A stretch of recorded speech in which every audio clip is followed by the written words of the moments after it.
Looking at this photo of an 11-year-old boy, it's hard to fathom that someone so seemingly innocent could, in 9 years' time, become a hardened career criminal.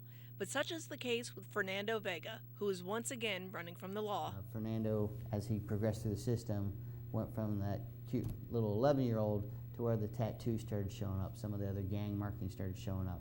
Racking up 10 felony arrests as a minor, Vega quickly found himself knee-deep in a life of crime.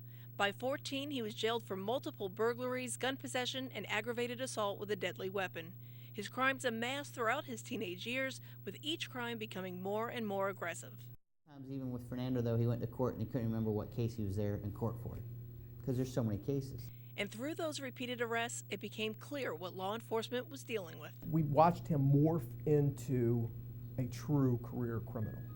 And for these crimes, Vega was not only arrested, but was also sent away to several residential treatment programs in hopes that he'd be rehabilitated. But despite the judicial system's efforts to change his life, he decided to go on a different path. Photos clearly illustrate the life that he's chosen, the life of a criminal. It's extended well beyond that of petty theft and reached well into violent crime at this point. Around age 14 or 15, tattoos started showing up, a clear indication of Vega going to the dark side of being a gang member.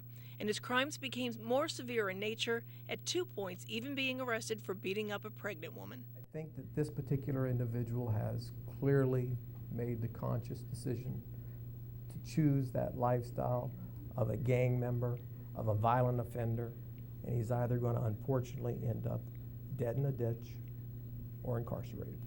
Violent crimes being committed by children like Vega is clearly on the rise. One case study looked at youths deemed high risk by the judicial system. Out of 55 kids I have 7 shot and killed, and then I have another 80% doing adult time in state prison. But with the community's help and tips, we can remove these violent young offenders like Fernando Vega and put them behind bars where they belong.